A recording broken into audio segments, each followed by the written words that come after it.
So I feel like no matter what class or spec you play, we can all agree that survival might be the best one when it comes to Battlegrounds. And I really do mean it, because of the way that the specialization is constructed. It is technically a melee, so you have a lot of mobility. Gap closing is never an issue, but it's also a range when you want it to be.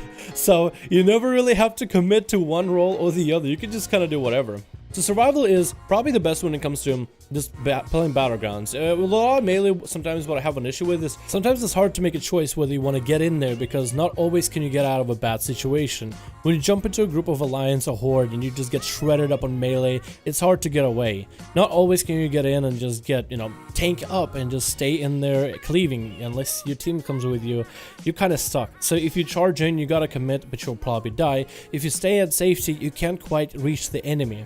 That's never a problem for survival. Okay, we're gonna throw a grenade in there. We're gonna pop cooldowns, and we're gonna get some real good damage out here. Oh, yeah, let's get away. Let's actually... Oh, you know what? Let's turtle out of this. Yeah, let's turtle out of this one. Where's the rest of my team? I need to get over to them, man. I need to get over to where they are.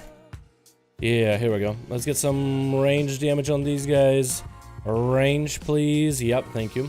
Let's stun this rogue out here, just because I don't want him running away. Get some damage in. Oh, you're attacking me, huh? You're attacking me, huh? Oh, now you decide not to attack me. Okay. Alrighty, I see how it is. Now that we got ourselves in a better position, by the way, let's just get enemies taking a little bit of damage here. And we're gonna get our pet sick on the healer. Just gonna let the pet do a majority of that damage, since we can't get it near the guy anyway. Right, look at the damage of the pet that he's doing. And then we're gonna harpoon to him to slow him down and start building our damage from Mongoose Bite. So we can choose when we want to melee, when we want to get far away. We have immunities like Turtle Shell. We have mobility like Aspect of the Cheetah, Disengage. We have Gap Closer like Harpoon that has a root effect to it. If we want to go for melee damage that we just can't reach, but we want to do sustainable damage, we go for Aspect of the Eagle, and now we can do actual good damage.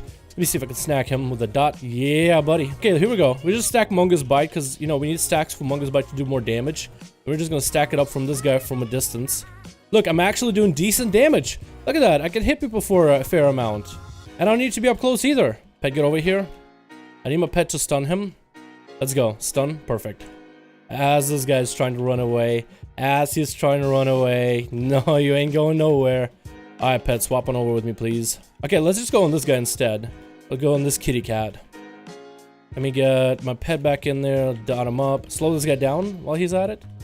Here we go. And now that he's trying to run away, he can't go anywhere, man.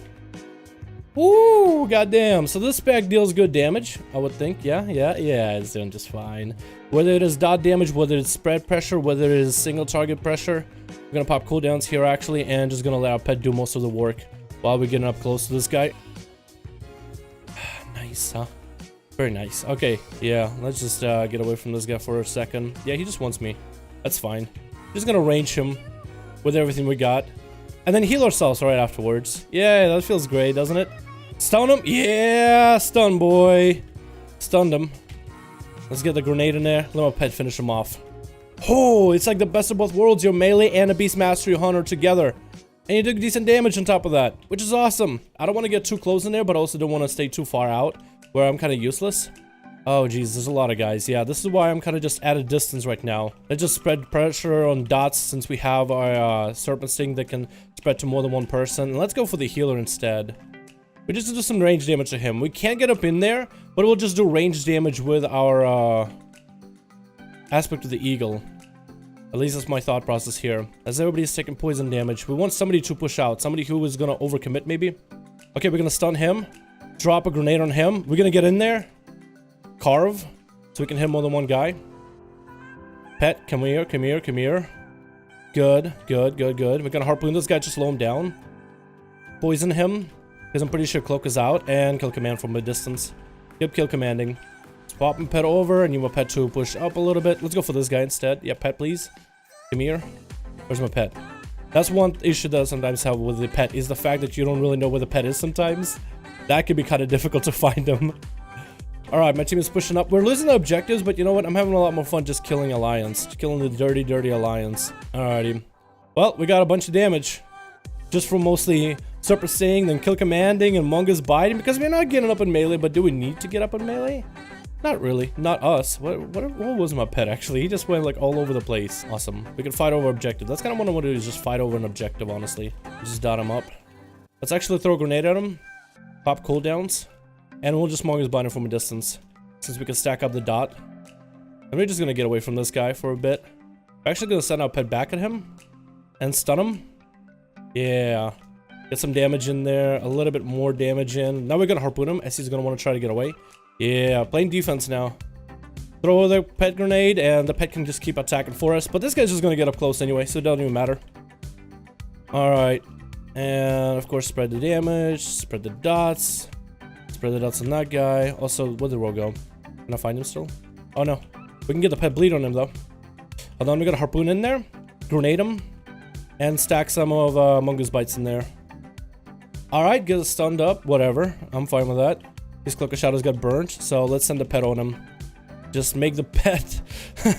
make this guy regret even having stepped foot into this BG. Let my pet do all the work. I'm just gonna spam kill command. Let my pet literally do all the work. Let's actually see if we can CC him.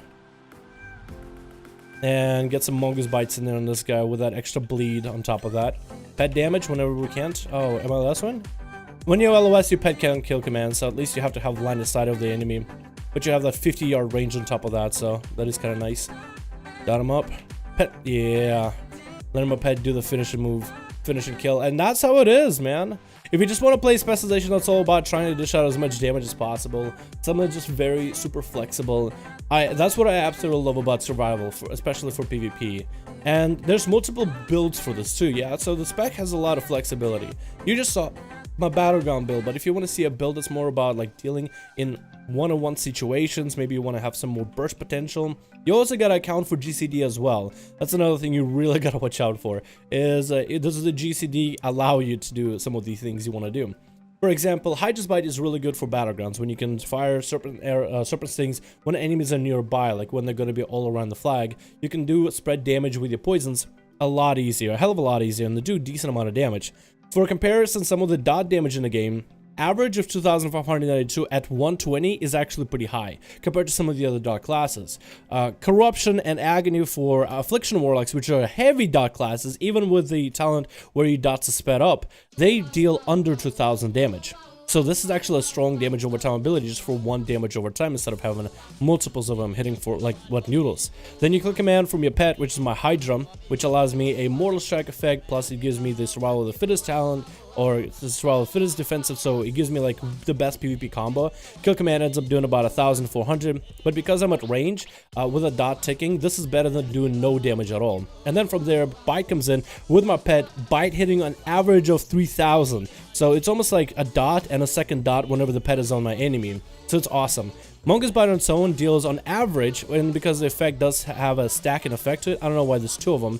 I guess the other one is whenever they get buffed or something. 10,000 worth of damage is like, if you have abilities that are doing less than 10,000, some classes just don't feel good, depending on, like, this is a pretty big ability, pretty big from your rotation. That feels awesome. After a full live stream and kind of mulling on the footage, I guess, for a little bit, I decided to add this part in. Here are actually some of the benefits of playing survival. Not only do you have flexibility in how you want to damage, but also flexibility when it comes to gear. Now again, it's all beta stuff, so this stuff could change in the future, but normally I thought to myself, okay, I'm gonna take the best survival talents possible. But you don't have to. Because of the way that survival functions, you can take a bunch of Azeroth bonuses right here. For example, you have the bonus for Wilderness Survival and Blood Right. So this is the one that's not specific. This is the one for survival. But was this a Beast Mastery one for Kill Command? Surrey Jaws has a 40% chance to deal additional damage and grant pet focus? What? Might as well add it. Just because you're survival, you can do something like that. And then you can do that here, for example, so you can more specify the damage of Kill Command to be even stronger than it already is. Maybe we go for something like Venomous Fang here. You could have that customizability of gear. Let's go for a bit of Mastery for a second. Let's go for this bonus. And once you put on that gear, if you thought that survival hunters and hunters in general just didn't have all these tools, survival hunter in particular being this hybrid of melee and range, there's also for all 3 spec hunters a passive for feign death, giving your shield absorbing damage. So when I'm using the cooldown for feign death, which also has its cooldown reduced by 25 seconds, a 25-second feign death, when you feign death you get a shield of 40,000 of your health. I have about 140k of my health passively. So 40k of your health on 140k worth of health already, that's like a third of my health or something. So if you thought survival hunters weren't maybe like close to a Swiss army knife in terms of the playstyle, I discovered this in stream and it feels like I'm finding out more and more and more about this spec, and I'm so close to calling it overpowered, but it's just so goddamn good. Anyway guys, thanks so much for watching this video. I hope you enjoyed. Let me know what your thoughts about survival. Would you say that the specialization is overpowered, or do you think it's probably, like, what are your thoughts? Because I honestly think this is one of the strongest specs in the game. Literally. When you think about all that you bring to the table, it's nuts. And nobody calls this overpowered, but everybody's more than happy to jump on train and call other classes and specs overpowered. But this just brings so much to the table. It's just, I don't know. I feel like you guys should check out survival. Definitely level it while you have pre-patch if you're interested at all, because I think this is going to be a good spec no matter what. And even if not, you at least have beast mastery. So even if you end up not enjoying the survival playstyle at 120, at least you'll have a good dedicated spec that will always deal damage no matter what. Anyway guys, thanks so much for watching. I'll see you all in the next one.